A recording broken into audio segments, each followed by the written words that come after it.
안녕하세요 여러분. 온라인 버티 성서학당 믿음의 사람들 강의를 진행하고 있는 정찬현 목사입니다. 우리는 지난 시간에 믿음의 조상 아브라함의 삶에 대해서 알아보았습니다.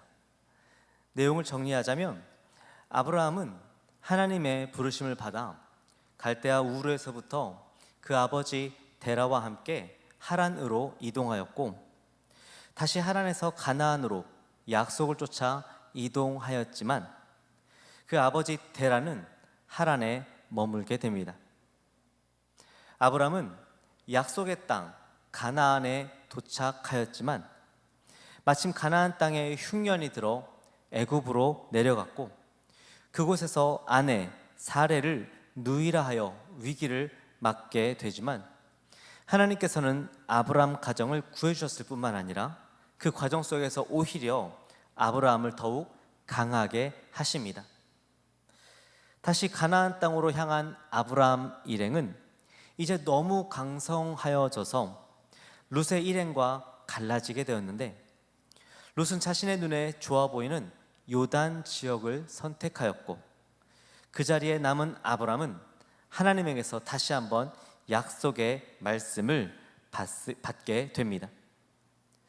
룻은 보기에 좋았던 요단 지역으로 이동했지만 뜻밖의 전쟁에 휘말려 포로로 잡혀가게 되었고, 이 소식을 들은 아브라함은 자신의 식소를 이끌고 전투를 벌여 롯과 그의 가족을 구합니다. 가나안 땅의 원주민들을 건드리게 되어서 크게 걱정하고 있는 아브라함에게 하나님께서 나타나 별을 보여주시면서 위로하시고, 아브라함에게 다시 약속하실 뿐만 아니라 아브라함의 요청대로 그와 일방적인 언약을 맺어주심으로 하나님의 약속을 확증해 주십니다. 이 모든 일들이 아브라함이 하란을 떠나고부터 1년 남짓한 시간에 일어난 사건들입니다. 여기까지가 지난 시간 우리가 나누었던 창세기 11장에서부터 15장까지의 아브라함의 생애인데요, 여러분 생각나시나요? 계속해서 강의를 진행해 보겠습니다. 창세기 15장에서 아브라함은 하나님과 함께 밤하늘을 보며 로맨틱한 약속을 받고 언약식을 하며 그 약속에 대한 확증도 받았지만, 창세기 16장에 이르기까지 무려 10년 동안, 여러분 15장에서 16장을 넘어가는데 10년이라는 시간이 걸립니다. 무려 10년 동안 아무런 응답도 받지 못합니다. 그렇게 10년을 기다렸던 사레는 결국 아브라함에게 한 가지 제안을 합니다. 아브라함, 하나님이 내 출산을 허락하지 않으시는 걸 보니 아무래도 하나님이 약속하시는 내용에는 나는 없었던 것 같아요. 그러니 내 여종을 첩으로 맞아서 그녀를 통해 자녀를 얻는 게 좋겠어요. 이렇게 이야기를 합니다. 여러분, 사레가 왜 이런 결정을 했을까요? 왜냐하면 사레 자신에게서 약속의 자손이 나오리라는 말씀을 듣지 못했기 때문입니다. 창세기 15장 4절에 하나님께서 아브라함에게 약속하시는 내용이 나옵니다. 여호와의 말씀이 그에게 임하여 이르되, 여기서 그는 아브람입니다. 그 사람이 내 상속자가 아니라 내 몸에서 날 자가 내 상속자가 되리라 하시고, 아브람이 하나님께 하나님, 내 상속자는 나의 자식이 없기 때문에 이 다메섹 사람 엘리에셀입니다 라고 말하자, 하나님께서는 내 몸, 아브람의 몸에서 날 자가 상속자가 될 것이다 고 말씀해 주셨지만, 그 약속 어디에도 사레의 이름이 나와 있지 않았던 것입니다. 약속을 받았는데, 아니 확증까지 받았는데 10년이 지나도록 자신에게 아이가 생기지 않자 지칠 대로 지친 사례로서는 하나님의 방법이 나를 통해서가 아니었구나 하고, 어쩌면 합리적인 판단과 선택을 했던 것입니다. 그러나 여러분, 하나님의 뜻을 합리성과 논리로 추론하지 마시기 바랍니다. 경험과 감정으로 판단하시면 안 됩니다. 하나님의 뜻은 추측하거나 도출하거나 계산하거나 예상하는 것이 아니라 하나님 자신에게 여쭈어야 하는 것입니다. 사례는 아브라함에게 하나님의 뜻이 무엇인지 여쭤보자고 했어야 합니다. 그러나 사례는 그러지 않고 자신의 종인 하갈을 아브라함의 첩으로 맞아들이게 합니다. 창세기 16장 3절에 보면 하갈을 사례의 여종으로 애굽 사람이라고 기록하고 있습니다. 하갈은 애굽 사람이었습니다. 그럼 어떻게 애굽 사람이었던 하갈이 아브라함의 가정에, 그것도 종으로 오게 된 것일까요? 창세기 12장 16절에서 애굽 왕이 사례를 아내로 맞이하며 아브라함에게 결혼 지참금 명목으로 준 재산의 리스트가 기록되어 있습니다. 창세기 12장 6절에 이렇게 나옵니다. 이에 바로가 그로 말미암아 아브라함을 후대함으로, 이에 바로가 사례로 말미암아 아브라함을 후대함으로 아브라함이 양과 소와 노비와 암수 나귀와 낙타를 얻었더라. 여러분 자세히 보시면 노비, 즉 인간 노예가 말 그대로 가축과 가축 사이에 끼어 있는 것을 볼 수 있습니다. 양과 소와 노비와 나귀와 낙타. 하갈은 애굽에서 가축 같은 취급을 당했던 노비였습니다.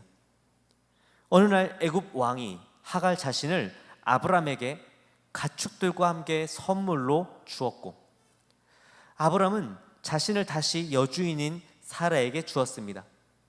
그리고 무려 10년을 하갈은 최선으로 그 주인 사레를 섬겼습니다. 사레가 얼마나 하갈을 아끼고 인정하고 신뢰했는지 아브라함에게 첩으로 선택하여 준 것을 보면 알 수 있습니다. 아브라함의 첩이 된 하갈은 보란듯이 임신하게 됩니다. 애굽에서 짐승의 하나인 노비로 살다가 좋은 주인을 만났을 뿐만 아니라 주인의 아이까지 가지게 되었으니 하갈 입장에선 정말 자신의 인생에 둘도 없는 큰 기회가 온 것이었습니다. 그런데 그런 기쁨 때문인지 아니면 가지지 못할 것 같았던 삶을 가질 수 있게 되어 순간 더 욕심이 생긴 것인지 하갈은 자신의 여주인, 자신이 임신한 것을 알게 된 그 순간부터 자신의 여주인 사례를 멸시합니다. 큰 민족과 큰 나라를 이룰 어마어마한 축복을 받은 가문 속에서 나이 80을 바라보지만 자녀가 없는 본처와 그 집안의 독자를 낳게 된, 물론 이제 아들인지 딸인지 모르지만 그 집안의 유일한 자녀를 낳게 된 첩, 이 둘의 관계, 본격적으로 구약판 사랑과 전쟁이 시작될 것 같은 그 찰나에 이 흥미진진할 것 같은 이야기는 의외로 싱겁게 막을 내리게 됩니다. 하갈이 자신을 멸시하는 것을 본 사레가 창세기 16장 5절에 아브라함에게 달려가 이야기합니다. 아브라함, 내가 당하는 모욕은 당신이 당해야 합니다. 하갈이 나를 멸시하니 하나님께서 당신과 나 사이에 판단하실 거예요.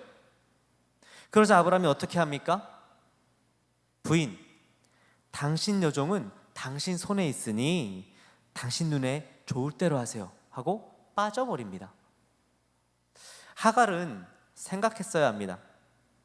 애굽 왕 앞에서 자신이 살기 위해 자신의 아내를 누이라 하면서 빠졌던 아브라함이 하갈 자신도 책임져 주지 않고 뒤로 빠질 수 있다는 사실을 기억했어야 하는 것입니다. 이 말을 들은 하갈이 여러분 얼마나 큰 충격을 받았을까요? 아니나 다를까 사레는 이 말을 듣고 곧장 하갈을 학대하기 시작합니다. 여러분, 사레가 하갈을 학대합니다. 학대. 얼마나 못살게 굴었으면 학대라고 표현이 되었을까요? 이 사레의 학대를 견디다 못한 하갈은 사레 앞에서 도망을 치게 됩니다. 여러분, 그 당시 시대 때 노비가 도망을 친다는 것은 다시 잡히면 죽게 되는 크나큰 범죄였습니다. 그럼에도 불구하고 도망을 쳤던 것은 얼마나 하갈이 사레 앞에서 힘들었는지를 엿볼 수 있는 장면입니다. 일말의 희망도 없었던 인생에서 자신을 구해줄 줄 알았던 손길이 찾아왔고 그 손을 잡은 줄 알았던 그 순간에 다시 끝을 알 수 없는 나락으로 떨어진 이 하갈의 마음은 어떠했을까요? 그렇게 절망하고 있는 하갈에게 여호와의 사자가 나타나 묻습니다. 사레의 여종 하갈아, 내가 어디서 왔으며 어디로 가느냐? 나는 내 여주인 사레를 피하여 도망하나이다. 그런데 여호와의 사자가 사레에게 뜻밖의 말씀을 하십니다. 내 여주인에게로 돌아가서 그 수하에 복종하라. 내 여주인에게로 돌아가서 그 수하에 복종하라. 다만 너의 씨가 크게 번성하여 그 수가 많아 셀 수 없게 하리라. 아들을 낳으리니 그 이름을 이스마엘이라 하라. 여호와께서 내 고통을 들으셨습니다. 그는 비록 어려운 환경 가운데 있겠지만 강인한 몸과 마음으로 살아가리라. 이 말씀을 들은 하갈은 나를 살피시는 하나님을 깨닫게 되고 그분의 말씀대로 사레에게 돌아가 복종하며 이스마엘을 낳게 됩니다. 하갈에게 하나님의 천사가 묻습니다. 내가 어디서 왔으며 어디로 가느냐? 하갈은 여전히 사레에게 복종해야 했고 여전히 사레로부터 어려움을 당해야 했지만 그의 인생은 자신을 살피시는 하나님을 만나고 나서 완전히 바뀌게 됩니다. 이전에는 자신의 욕심을 채우기 위해 몸부림치고 그렇게 되지 못했을 때는 절망하는 인생이었지만 이제는 자신을 통해 놀라운 일을 이루실 하나님의 약속을 붙들고 그 뜻을 이루어 드리는 그런 인생을 살게 된 것입니다. 오늘날도 하나님은 우리에게 물으십니다. 내가 어디서 왔으며 어디로 가느냐? 여러분은 어디서 왔으며 어디로 가고 계십니까? 여러분은 어떤 삶을 살고 있으며 어떤 꿈을 꾸고 계십니까? 사람이 죽는 이유는 죽을 만큼 힘들어서가 아니라 살 이유가 없어서입니다.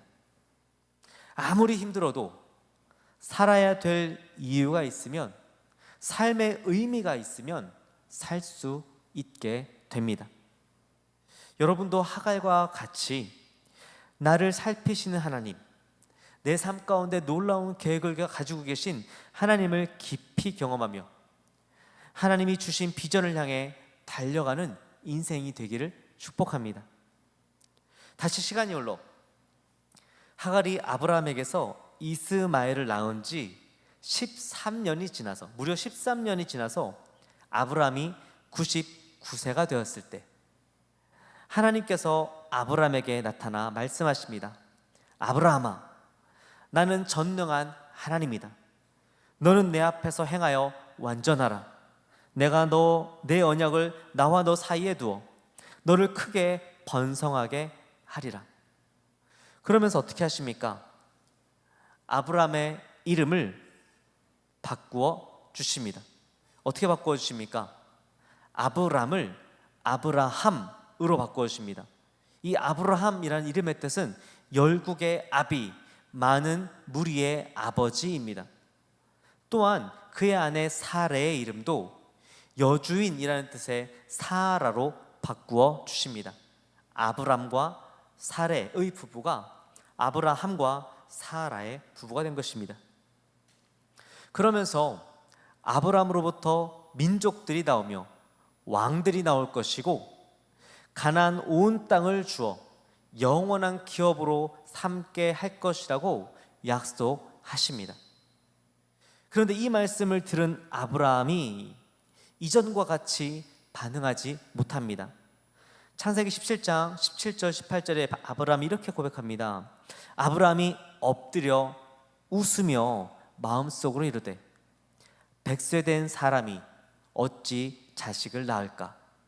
사라는 90세니 어찌 출산하리요 하고 아브라함이 이에 하나님께 아뢰되 이스마엘이나 하나님 앞에 살기를 원하나이다.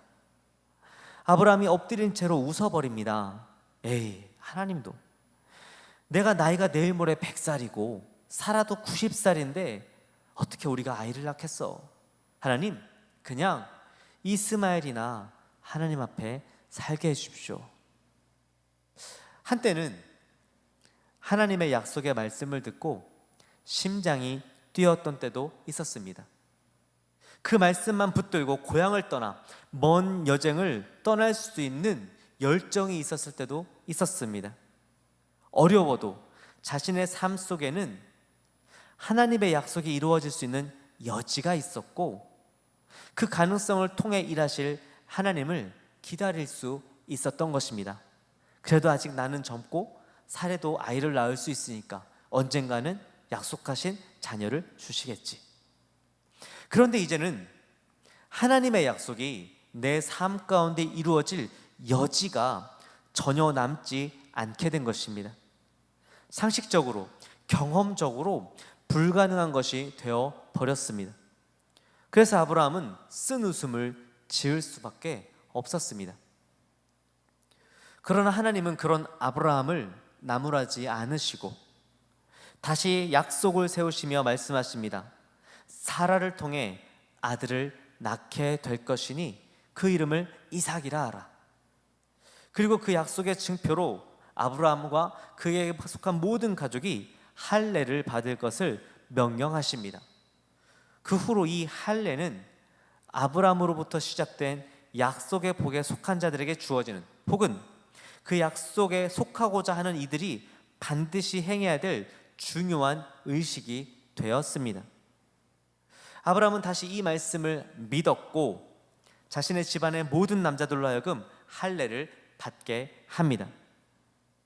그 후에 아브라함은 마므레의 상수리 나무들이 있는 곳에서 부지 중에 하나님의 천사들을 영접하여 대접하게 되었고 그때 다시 1년 후에 아들을 낳게 될 것이라는 약속을 받게 됩니다. 이 대화를 들은 사라도 얼마 전에 아브라함과 비슷한 반응을 보이는데 사라도 웃으며 생각합니다. 내 주인 아브라함도 늙었고 나도 생리가 끊어진 지 오래인데 어떻게 그런 일이 있을 수 있겠어? 이게 가능해? 아브라함과 사라의 반응은 합당했습니다.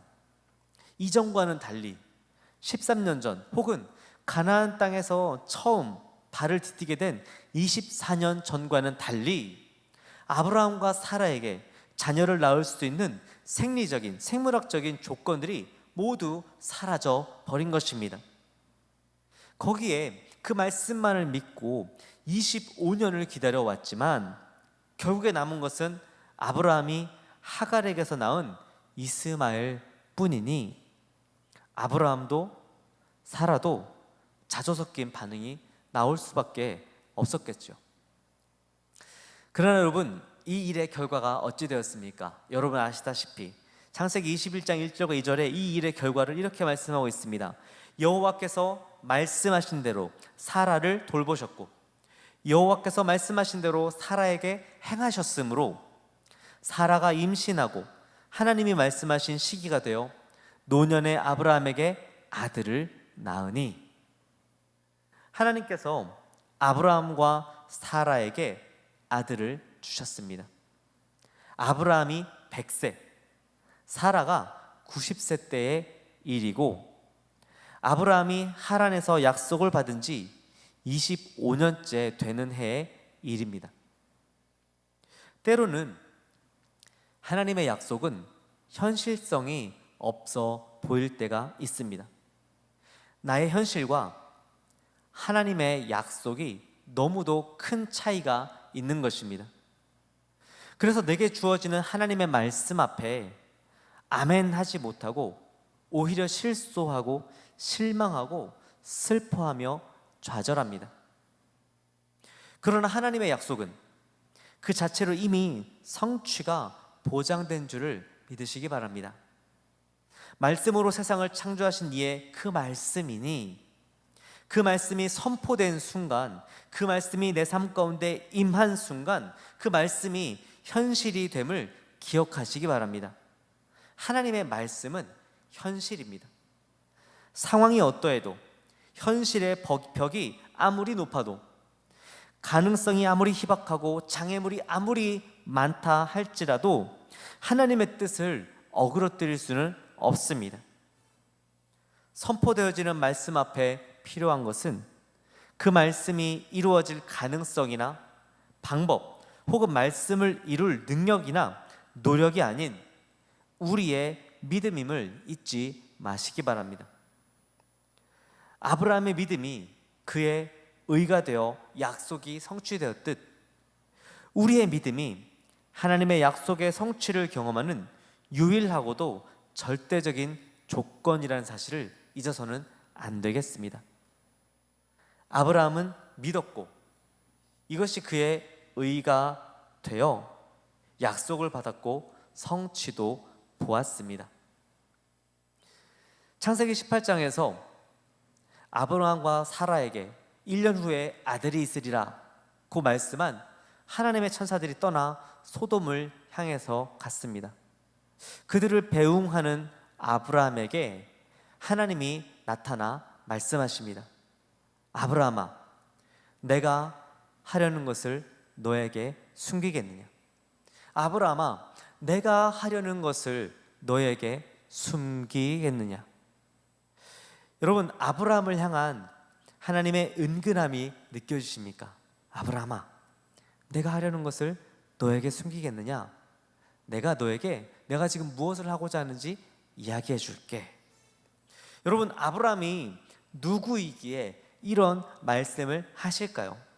아브라함이 하나님 앞에서 다른 사람들과 다른 게 무엇이었을까요? 창세기 18장 18절에서 19절에 이렇게 나옵니다.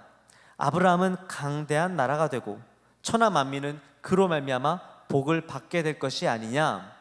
내가 그로 그 자식과 곤속에게 명하여 여호와의 도를 지켜 의와 공도를 행하게 하려고 그를 택하였나니 이는 나 여호와가 아브라함에게 대하여 말한 일을 이루려 함이니라. 여러분, 아브라함이 누구입니까? 아브라함은 약속의 자녀들에게 하나님의 도를 지키며 의와 공도를 행하게 할 사람이었습니다. 표현이 좀 어렵죠. 그래서 NIV 성경에서는 이렇게 표현합니다. To keep the way of the Lord by doing what is right and just. 그래서 다시 현대인의 성경에선 이렇게 풀어쓰고 있습니다. 내가 아브라함을 택한 것은 그가 자기 자녀들과 후손들을 잘 인도하여 의롭고 선한 일을 하게 하여 경건하게 살도록 하기 위해서이다 라고 번역해 놓았습니다. 아브라함이 누구입니까? 아브라함은 그 자녀들과 후손들에게 하나님께서 아브라함을 통하여서 이 땅 가운데 펼쳐나가길 원하시는 그 민족에게 의롭고 선한 일을 함으로 하나님의 길을 가게 할 사람이었습니다. 그런데 이 일을 함에 있어서 가장 중요한 것은 무엇이 의로운 일이고 무엇이 불의한 일인지를 아는 것이 아니고 무엇이 선한 일이고 무엇이 악한 일인지를 먼저 아는 것이 아니라 바로 그 길을 우리에게 주신 하나님의 마음을 아는 것이었습니다. 하나님의 마음. 소돔과 고모라가 죄를 지어 무서운 징벌을 내리신 하나님, 그 하나님의 징벌을 전하는 것이 아니라 소돔과 고모라의 죄에도 불구하고 어떻게든 그들을 용서하려 하시고 그들을 다시 품어주려 하시는 사랑의 하나님을 아는 것, 그 하나님의 마음을 아는 것이 가장 중요하고 먼저 알아야 할 내용이었던 것입니다. 그래서 하나님은 아브라함에게 말씀하십니다. 아브라함아, 내가 하려는 것을 너에게 숨기겠느냐? 아브라함아, 나는 저들을 용서하고 싶구나. 나는 저들을 다시 품어주고 싶구나. 하늘의 나는 한낱 새도 내가 입히며 보살피는데 저 많은 사람들을 나는 용서하고 싶구나. 이렇게 말씀하시는 겁니다. 우리는 여기서 두 가지를 발견할 수 있습니다. 하나님이 누구신가에 대해서요. 첫 번째, 하나님은 용서하시는 하나님이시라는 겁니다. 용서하시는 하나님. 우리의 삶 속에 아무리 큰 죄가 있어도 우리가 회개하기만 하면 하나님은 용서하십니다. 우리가 독생자 예수를 십자가에 못 박아 죽여버렸지만 다시 우리가 그 아들 예수를 믿으면 우리를 구원해 주십니다. 많은 사람들이 하나님을 공의의 하나님으로만 생각하며 하나님 앞에서, 그분의 불타는 눈동자 앞에서 숨어버립니다. 그러나 여러분, 하나님은 용서하시는 하나님이심을 잊지 마시기 바랍니다. 하나님은 징벌을 원하시는 분이 아니라 용서를 원하시는 분이라는 사실을 기억하시기 바랍니다. 두 번째로, 하나님은 우리를 특별한 사람으로 불러주셨습니다. 특별한 사람. 내가 하려는 것을 너에게 숨기겠느냐 말씀하십니다. 하나님이 하시는 일을 숨기지 않고 말씀하시는 관계, 알려주시는 관계로 아브라함을 부르신 것입니다. 그런데 그런 부르심이 오늘 우리에게도 동일하게 주어집니다. 요한복음 15장 15절에 이렇게 말씀하고 있습니다. 이제부터는 너희를 종이라 하지 아니하리니 종은 주인이 하는 것을 알지 못함이라. 너희를 친구라 하였노니 내가 내 아버지께 들은 것을 다 너희에게 알게 하였음이라. 너희를 친구라 하였노니. 하나님은 우리를 친구라 부르시고 우리로 하나님 아버지의 마음을 품고 그분의 뜻을 알아 하나님의 일을 이 땅 가운데 이루기를 원하고 계십니다. 주님은 오늘도 여러분에게 말씀하십니다. 내가 하려는 것을 너희에게 숨기겠느냐? 내 앞에 나와 내게 귀를 기울여라. 내가 너에게 알게 하고픈 나의 생각이 있다. 네가 알아줬으면 하는 나의 마음이 있다. 너와 내가 친구가 되어 함께 나의 일을 시작하면 좋겠구나. 이 은근하고도 진한 부르심 앞에 여러분의 대답은 무엇입니까? 다시 하나님과 아브라함의 대화로 돌아와서 여기서부터 굉장히 독특한 대화가 이루어집니다. 바로 아브라함이 하나님과 거래를 하는 장면이 나오는 것입니다. 아브라함이 이 얘기를 듣고 반론합니다. 하나님, 의로운 사람과 악인을 함께 죽이십니까? 악인이야 자기 죄로 죽을 수 있겠지만 그 가운데 사는 의인을 죽이는 것은 옳지 못합니다. 이렇게 얘기하는 겁니다. 그러자 의외로 하나님께서 먼저 제시하십니다. 내가 만일 소돔 성읍 가운데서 의인 50명을 찾으면 그들을 위하여 온 지역을 용서하리라. 그래 아브라함, 그렇다면 소돔 그 큰 성읍 안에서 50명의 의인이 있다면 내가 그 온 지역을 용서해 주마. 그 뒤로 어떻게 됩니까? 아브라함이 하나님께 다시 묻습니다. 하나님, 45명은 어떠십니까? 45명 있으면 용서하겠다. 하나님, 죄송한데 40명 어떠십니까? 40명 있으면 내가 용서하겠다. 하나님, 너무너무 죄송한데 20명 어떠십니까? 20명이 있어도 내가 용서하겠다. 하나님, 제가 마지막으로 아뢰겠습니다. 10명만 있어도 하나님 용서해 줄 수 있으십니까? 10명이 있다면 내가 용서해 주겠다. 아브라함과 10명까지 흥정을 마치신 하나님께서 그 자리를 먼저 떠나가시고 아브라함도 그 자리에서 일어납니다. 여러분, 왜 10명일까요? 10명. 왜 10명일까요? 어떤 성서학자들은 고대 근동에 10명, 10이라는 숫자가 집단을 나타내는 최소 단위의 숫자였고, 소돔이라는 거대 집단, 큰 집단을 살릴 수 있는 최소 집단의 숫자가 10명이었다고 설명합니다. 그렇다면 아브라함은 왜 10명을 불렀을까요? 하나님 10명만, 하나님 1명 부르지 않고 5명 부르는 게 아니라 10명. 아마 최소한 신뢰할 만한 한 10명 정도는 있겠지라고 신뢰할 만한 사람이 있다고 생각하지 않았겠습니까? 여러분, 누가 떠오르십니까? 소돔에 누가 살고 있습니까? 네, 23년 전에 아브라함의 말을 듣고 먼저 요단 땅을 선택하여서 소돔에 살고 있는 롯과 그의 가족이 있습니다. 아브라함이 이렇게 생각했을 거예요. 어디 보자. 소돔에 누가 살고 있지? 아, 그래, 롯이 살고 있지. 롯이 있고 제수 씨가 있었지, 롯의 아내. 아, 제수 씨가 아니죠. 롯의 아내가 있고, 그리고 롯과 롯의 아내 사이에 2딸이 있었고, 그 녀석들 홍기도 찼으니 둘 다 사윗감이 있다 그랬지? 그러면 총 6명, 롯의 아내, 그리고 2딸, 사윗감 6명, 나머지 4명은 어찌어찌 되겠지 하고 생각하지 않았을까요? 그런데 여러분, 이런 아브라함의 기대, 이 정도면 의인이겠지, 이 사람들은 의인이겠지라는 아브라함의 기대는 여지없이 무너집니다. 창세기 19장에는 소돔과 고모라의 멸망 사건이 기록되어 있습니다.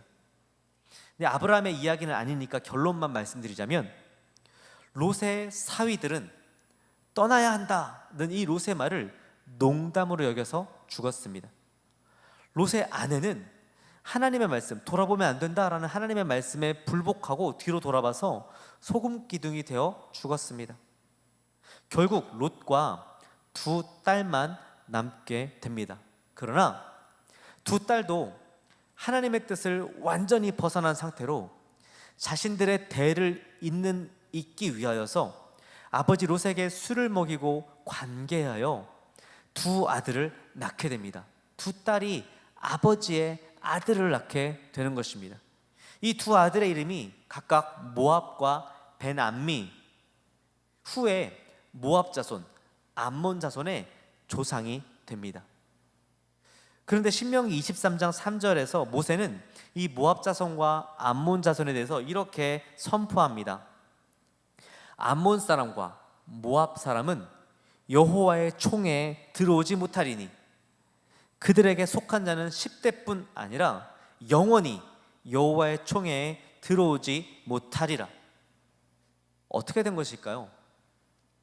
모압과 암몬은 이스라엘의 그리 먼 친척, 생각보다 가까운 친척이었지만 후에 애굽에서 종살이를 마치고 돌아오는 이스라엘 백성들이 가나안 정착을 하려고 할 때 이 모압과 암몬 자손이 도와주는 것이 아니라 막아서게 되었고, 이후로부터 아브라함의 후손인 이스라엘의 영원한 대적이 되어버립니다. 여러분, 이후부터 이어지는 많은 이스라엘을 괴롭히는 주변 나라들 중에 블레셋을 위시하여서 모압과 암몬 자손이 있지 않습니까?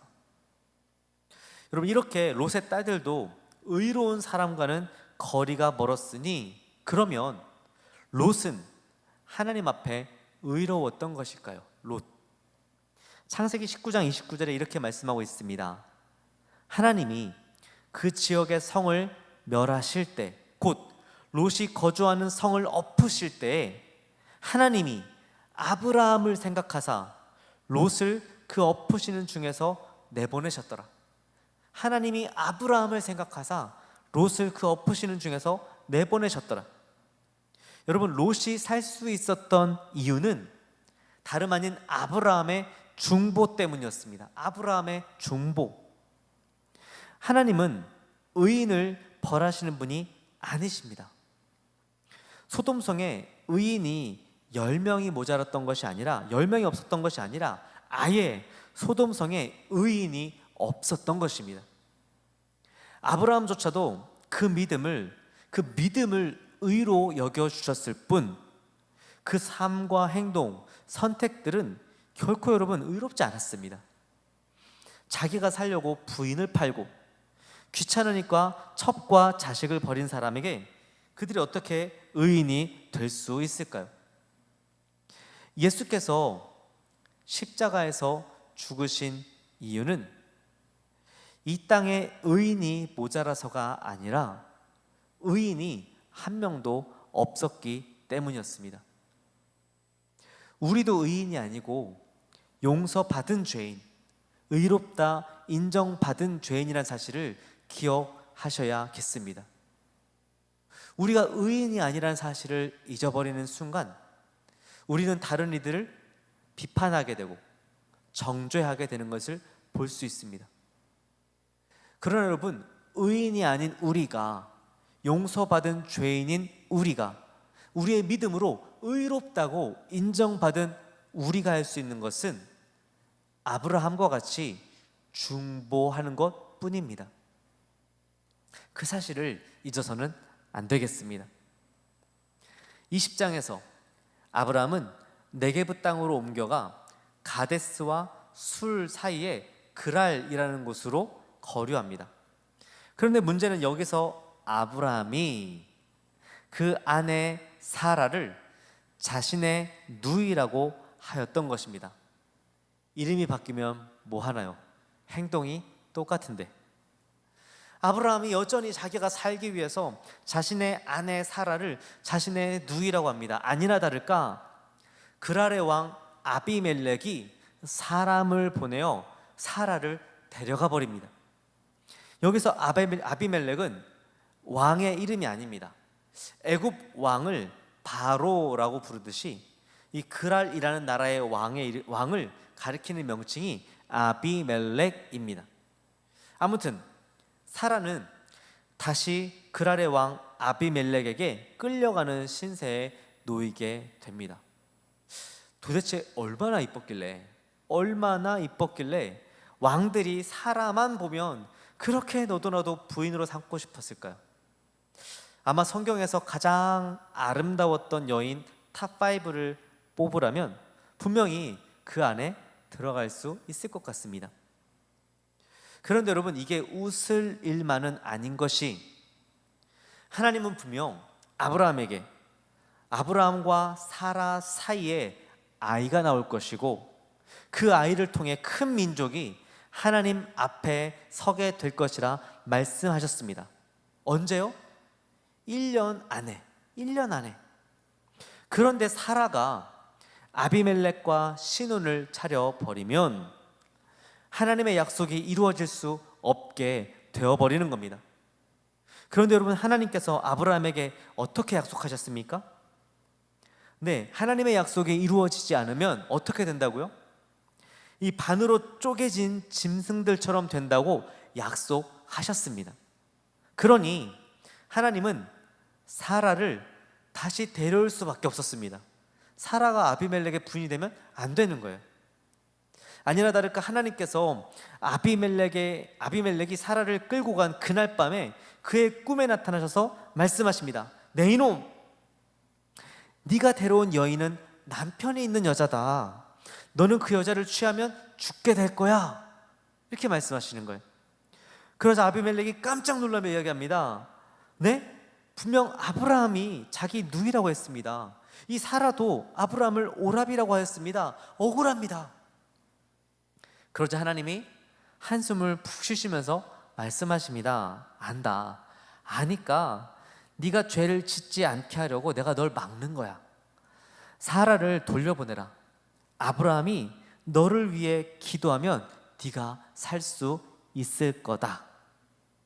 이 말을 들은 아비멜렉은 아브라함에게 양과 소와 종들을 이끌어 선물로 주고 사라에게도 은 1000개를 주어서 아브라함 가족을 그랄에서 가장 좋은 땅에 살게 합니다. 여러분, 어디서 많이 본 장면이지 않습니까? 애굽 왕이 그랬었죠. 한번 보면 아내로 삼지 않을 수 없을 만큼 아름다운 사라. 절대로 사라를 다른 남자에게 줄 수 없는 하나님. 그럼에도 사라를 데리고 가면 결혼 지참금이든 사제의 의미든 재물을 줄 수밖에 없는 왕들. 이 세 가지를 놓고 플랜을 짠 아브라함. 여러분, 이쯤 되면 아브라함이 일부러 그러는 것 같지 않습니까? 일부러 그러는 것. 거의 뭐 구약시대의 부부 사기단이라고 봐야 할 것 같습니다. 구약시대의 부부 사기단. 그런데 여러분, 아비멜렉이 하나님의 말씀을 듣고 깜짝 놀랄 때 어떤 포인트에서 더 놀랐을까요? 어떤 포인트? 사라가 실은 유부녀고 아브라함의 아내라는 사실에 놀랐을까요? 아니면 당시 사라의 나이가 90세라는 사실에 놀랐을까요? 여러분, 사라가 아비멜렉이 사라를 보고 너무 반해서 나랑 결혼하자 했을 당시에 사라의 나이는 90살이었습니다. 90살. 90. 아니, 아무리 연상이 좋아도 그렇지, 저도 연상이랑 살지만 90은 좀 많지 않습니까? 이 부분에 대해서 구약 성서학자 한 분은 이렇게 설명합니다. 1년 안에 아들을 낳게 될 것이라는 하나님의 말씀은 사라의 몸에 실질적인 변화를 가져왔고 결과적으로 그녀를 회춘하게 하였다. 이렇게 표현했습니다. 재밌지 않습니까? 결과적으로 그녀를 회춘하게 하였다. 여러분, 실제로 사라의 몸이 자녀를 낳을 수 있게 되었다는 것입니다. 얼마나 건강해지고 얼마나 생기 넘치고 얼마나 젊어졌는지 중년의 남자가 보고 아내로 삼고자 할 정도였으니, 여러분, 아마 사라는 역사상에 기록된 사람 중에 가장 많은 나이에 청혼을 받아본 사람이지 않을까요? 90세에 프로포즈 받은 여인, 90세에 왕으로부터 프로포즈 받은 여인, 바로 이 여인이 사라였던 것입니다. 여러분, 하나님의 일하심이 이와 같습니다.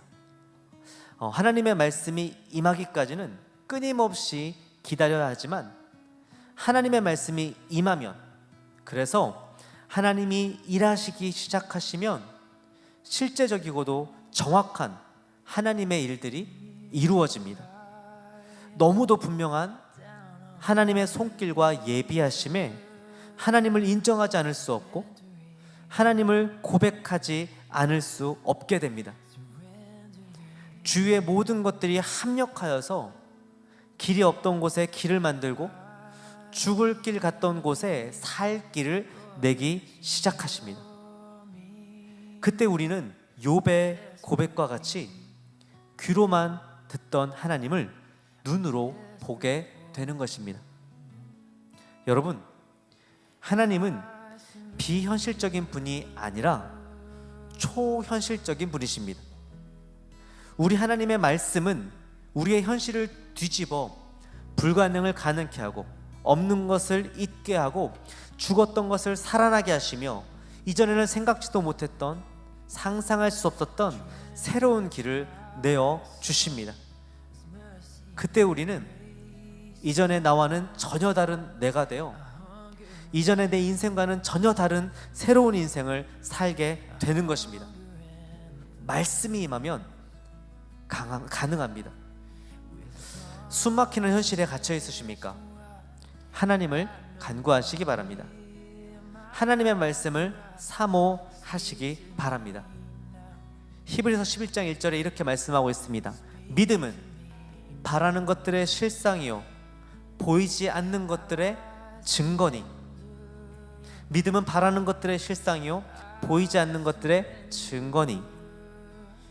육체의 눈으로 내 앞에 현실을 보는 것이 아니라 믿음의 눈으로 현실 너머에 하나님의 진실을 보시기 바랍니다. 그때 하나님은 우리에게 일하기 시작하시고 우리의 삶은 하나님의 역사로 가득하게 되며 우리가 살고 있는 이 세상은 하나님의 나라로 변하게 될 것입니다. 여기까지가 2강의 내용이었습니다. 어떻게 들으셨나요? 짐작은 했지만 깊은 내용을 나누다 보니까 결국 아브라함의 이야기가 3강까지 가게 되었습니다. 믿음의 사람들인데 믿음의 사람으로 끝날까 고민이 됩니다. 아무튼 다음 주에 드디어 아브라함과 사라에게 약속의 자녀 이삭이 찾아옵니다. 25년 만의 일이고 우리에게도 3주 만의 일입니다. 그리고 지금까지의 이야기보다 더 흥미진진하고 더 깊은 이야기들이 펼쳐지기 시작합니다. 많이 기대해 주시기 바랍니다. 다음 주에 뵙겠습니다.